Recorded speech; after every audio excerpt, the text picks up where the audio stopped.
اللهم صل وسلم وبارك على سيدنا محمد وعلى اله وصحبه اجمعين. معكم ولاء ودي قناه كيكات وحلويات. النهارده هنعمل سبونش 2 بيضه. بصوا اقول لكم على حاجه بس في المحسن تاخدوا بالكم منها، علشان المحسن بتاع كواليتي في منه نوعين، في سوبر جل، وفي نوع تاني اللي هو بيبقى لونه برتقاني كده من تحت. تمام. ده السوبر ده بيبقى اقوى شويه، فخلوا بالكم وانتوا بتتعاملوا مع المحسن، علشان لو زاد بيبوظ الاسبونشات. يعني عشان في ناس كتير قوي بتيجي تحط مثلا محسن بنفس المقدار اللي احنا قلنا عليه، فبيبقى الكميه دي اكبر. فالمحسن بتاع كواليتي في منه نوعين. تمام. انا حطيت بيضتين، اهم حاجه يكون حجم البيض كبير، وحطيت 150 جرام من الدقيق اللي هو كوبايه وربع، عشان الناس اللي قالت لي بالكوبايه بيبقى قد ايه. وحطيت معلقه محسن 20 جرام علشان المحسن ده اقوى شويه. لو محسن من التاني ممكن تحطي 25 او 30. وحطيت نص كوبايه من السكر اللي هي 100 جرام. حطيت رشه حطيت معلقه خل، عشان ما كانش عندي فانيليا، فعادي تمام برضو الخل من مواد الرفع. وحطيت معلقه بيكنج باودر 10 جرام، وحطيت نص كوبايه من الميه اللي هي 100 جرام. ضربت كل المكونات دي و في صاج 27 في 37. الصاج اللي انا هشتغل فيه النهارده 27 في 37، اللي هو بتاع التورت 30 في 40. طبعا احنا اتعاملنا مع الصاج ده كتير واشتغلنا فيه كتير.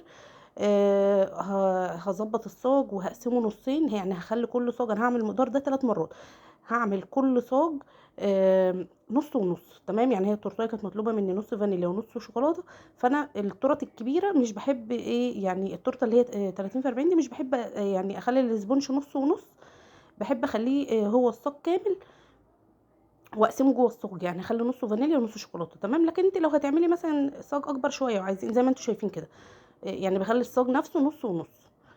لو انت بقى بتشتغلي مثلا في صاج اكبر من ده وهتقيسي وكده زي الطرط الكبيره، ماشي، ممكن تحطي نص فانيليا ونص شوكولاته جنب بعض على حسب المقاس اللي انت بتقيسيه. بس انا عشان الصاج ده مظبوط عندي على البورد، فبشتغل فيه نص ونص على طول. ضربت الكريمه، طبعا عملت المقادير 3 مرات، كل اللي احنا اشتغلنا فيه ده عملته 3 مرات، يعني التورتايه دي عملتها ب6 بيضات. تمام. زي ما انتم شايفين كده ضربت الكريمه، والكريمه اللي بشتغل بيها هاي كواليتي. هاي كواليتي الخام جميله جدا جدا. حطيت 125 جرام، ضربتهم على حوالي 100 جرام من الميه و50 جرام من السكر، وضربتهم لحد ما ارتفعوا معايا، وتقريبا كمان احتاجوا شويه من الميه تاني. على فكره احنا في الشتاء الكريمه ممكن تاخد منك ميه كتير غير الصيف، يعني مقدار الكريمه في الصيف بيختلف عن مقدارها في الشتاء.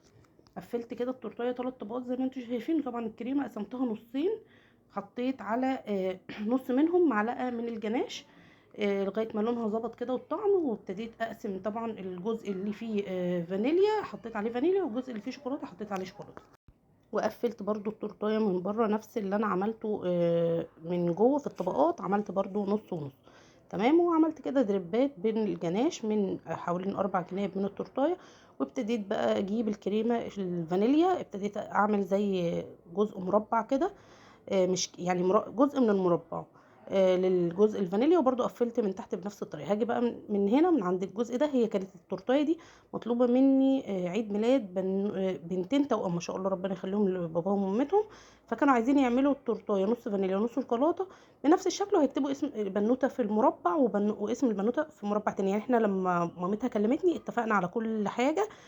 والمفروض ان هي كانوا هيعملوها تقريبا في حضانه، فكانوا عايزين بقى اشكال بقى من الحاجات الشوكولاتات كتير عليها، علشان الولاد اللي هيبقوا في الحضانه مع بناتهم يعني. فعملت مربع كده من في الناحيه الفانيليا، وعملت مربع تاني في الناحيه الشوكولاته، وابتديت اعمل بقى ايه، اوزع كده الجناش في كل التورتايه كده من ايه، من الجناب كلها. بصوا زي ما انتم شايفين كده. طبعا الجناش ما بشتغلش بيه غير لما ما يبرد. والجناش ده بشتغل بيه شوكولاته فيينا.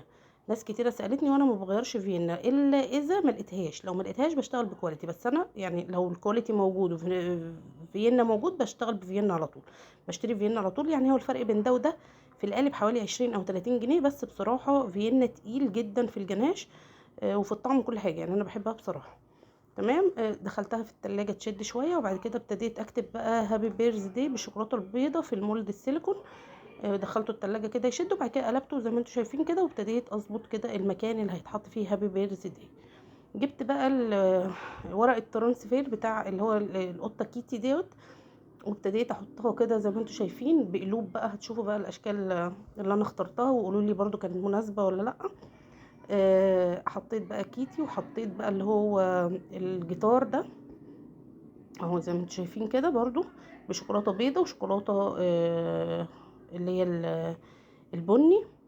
ابتديت اوزع كده كل الاماكن الفاضيه. هم بصراحه كانوا موصيني ان انا اكتر شويه من الشوكولاتات علشان وهم يعني بيقطعوا التورتايه يبقى الولاد او البنات اللي هم في العيد ميلاد ياخدوا كل قطعه جاتوه او كل قطعه هم قطعوها زي الجاتوه كده عليها اي شكل من الاشكال بتاعه الاطفال دي. تمام. فانا يعني حاولت على قد ما اقدر اظبط لهم الدنيا زي ما هم عايزين. حطيت برضو جناش هنا في النص. انا كنت هعمل بقى مربع ابيض ومربع يعني جناش ابيض ومربع جناش غامق. فهي قالت لي لا، قالت لي انا عايزه كله شوكولاته غامقه، مش عايزه حاجه فيها ابيض كتير. فعشان كده حتى انا لما حطيت هابي بيرث دي بعد ما كتبتها قلت لها انا عملتها لك بالابيض. قالت لي كنت عملتيها زي ما انت بتعملي بدست كده زي ما احنا بنعمل غامق. قلت لها على فكره هي الشوكولاته البيضاء اطعم من الشوكولاته الغامقه. قالت لي لا انا عشان الشكل. قلت لها فصورتها لها بصراحه عجبتها يعني. قالت لي ما تغيريش حاجه. لو كانت اعترضت كنت هجيب فرشه كده وابتدي احط على الحروف دست وخلاص يعني، كان الموضوع هيبقى عادي يعني. بصوا بقى هي كانت عايزه بقى احط لها ايه كمان، ورق ذهب. قالت لي انا محتاجه كام ورقه كده من ورق الذهب يتوزعوا على التورتايه. هي بصراحه كانت عايزه تعمل حاجه كويسه. على فكره انا يعني كل الاشكال وكل الحاجات اللي انا عاملاها دي باتفاق معاها يعني، ما عملتش حاجه من نفسي. فاهمين يعني؟ هو بس الاختلاف ان انا دخلت شوكولاته بيضه في الموضوع بس. دي كده كانت التورتايه بتاعتي. طبعا بعد ما صورتها لها وخلاص انا كنت خلصت كده، قالت لي معلش هو احنا ينفع نحط ورق دهب؟ قلت لها تمام مفيش مشكله. بعد ما وزعت الكريسبي كده ابتديت اجيب ورق الذهب واحطه كده بطريقه عشوائيه يعني. آه، دي كانت التورتيه بتاعتي. طلعتها على 700 جنيه. يا رب الفيديو يكون عجبكم واستفدتوا منه. ما تنسونيش في اللايك والاشتراك في القناه وتعليقاتكم الجميله اللي دايما بتفرحني. هوريكم بقى يعني ايه اخر حاجه قبل ما ادخلها العلبه كده ورق الذهب وزعته ازاي. آه يعني بطريقه عشوائيه مش يعني. هي لما قالت لي قالت لي انا عايزه بس يدي شكل. فقلت لها خلاص تمام، بقى ان انا كنت شايفه ان هي كده تمام يعني. انا ما بحبش الاوفر في الحاجه، بس في ناس بتبقى يعني برضو بتحط يعني التاتش بتاعها. فاهمين انتوا طبعا. فطبعا مش لازم نريح الزبون طبعا.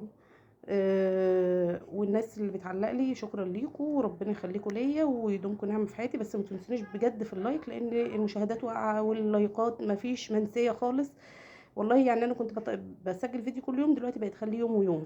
شجعوني كده عشان ارجع اسجل لكم فيديوهات كل يوم ونبتدي ناخد بالنا بقى من حاجه رمضان والكحك والبسكوت بقى والبودي فور. كل سنه وانتم طيبين. والبسبوسه بقى والحاجات الحلوه دي نبتدي نركز فيها ونقول هنعمل ايه. بصوا يعني لغايه ما انا كنت زي ما بقول لكم كده صورتها وبعتها لها. بعد كده رجعت بصوا حطيت كمان ايه شوكولاته اللي هي القلوب ديت. وبعد كده اخر حاجه خالص قبل ما اقفل العلبه وزعت ورق الدهب. يا رب يكون اللقطه دي جت. استنى هوريها لكم برده. وشكرا ليكم واستنوني في الفيديو اللي جاي. وقولوا لي كده لو في اقتراحات جديده للقناه تشغل الدنيا معايا كده شويه وتخلي القناه تبقى متشافه. طبعا انتوا عارفين ان انا بقبل كل التعليقات. اهو بصوا اهو وزعت كده ورق الذهب كده زي ما انتوا شايفين. بس ده كان الفيديو بتاعي وشكرا ليكم. مع السلامه.